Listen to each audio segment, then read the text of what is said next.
नमस्कार, मैं विशु और आज दिनांक 13 सितंबर 2025 के बाढ़ समाचार में आप सभी का स्वागत करता हूं। हर रोज़ की तरह आज भी हम देश में हो रही मौजूदा बाढ़ की स्थिति और केंद्रीय जल आयोग द्वारा जारी एडवाइजरीज और फ्लड बुलेटिन के बारे में चर्चा करेंगे। आइए आज का बुलेटिन शुरू करते हैं। राहत की बात है कि आज दोपहर तक केंद्रीय जल आयोग की रेड बुलेटिन रिपोर्ट के अनुसार किसी भी नदी में रेड अलर्ट यानी अत्यधिक बाढ़ की स्थिति नहीं है, जबकि उत्तराखंड, उत्तर प्रदेश, बिहार, झारखंड, मध्य प्रदेश, राजस्थान, असम और पश्चिम बंगाल के कई जिलों में ऑरेंज अलर्ट है। इन प्रदेशों में कई प्रमुख नदियां जैसे कि गंगा, यमुना, अगलार, गंडक, बूढ़ी गंडक, कोसी, दरदा, सोन, सरजू, बया, परमान, सोनार, काली सिंध, रुकनी, धनसिरी और तिस्ता खतरे के निशान से ऊपर बह रही है। जलस्तर और आगामी पूर्वानुमान से जुड़ी विस्तृत जानकारी के लिए आप हमारे ऑफिशियल वेबसाइट पर विजिट कर सकते हैं, जिसका लिंक नीचे स्क्रीन पर उपलब्ध है। आगे बढ़ने से पहले बात करते हैं पिछले 24 घंटों में वर्षा के आंकड़ों के अनुसार प्रमुख वर्षा प्रभावित क्षेत्रों के बारे में, जो कुछ इस प्रकार हैं। दक्षिण उत्तराखंड के पश्चिमी भाग, पश्चिमी बंगाल का उप हिमालय क्षेत्र, तेलंगाना से सटा पूर्वी मराठावाड़ क्षेत्र, विदर्भ का मध्य भाग। आइए अब केंद्रीय जल आयोग द्वारा जारी की गई फ्लड एडवाइजरी पर एक नज़र डालते हैं। शुरुआत करते हैं उत्तराखंड से।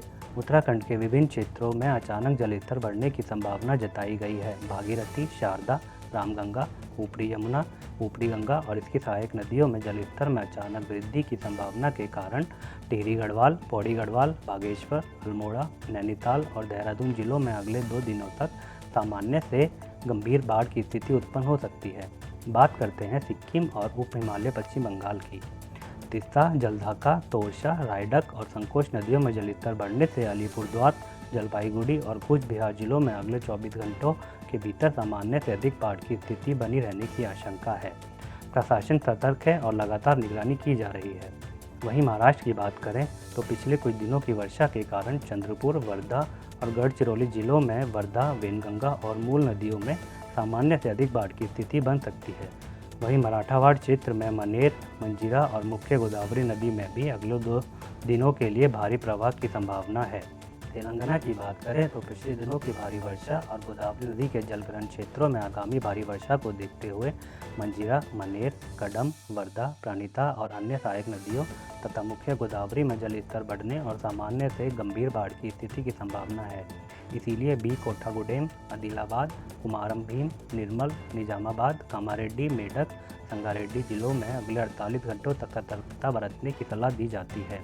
निजाम सागर, सिंगूर, कडम, श्रीराम सागर और गोदावरी बेसिन के अन्य प्रमुख जलाशयों में अगले 2 से 3 दिनों तक सामान्य से अधिक प्रभाव की संभावना है। अब रुख करते हैं अरुणाचल प्रदेश की ओर। अरुणाचल प्रदेश में अगले 2 दिनों के लिए अंजाव जिले में नावडिहिंग, बूढ़ीडिहिंग, लोहित नदियों में जलस्तर बढ़ने और सामान्य से अधिक बाढ़ की स्थिति की संभावना है।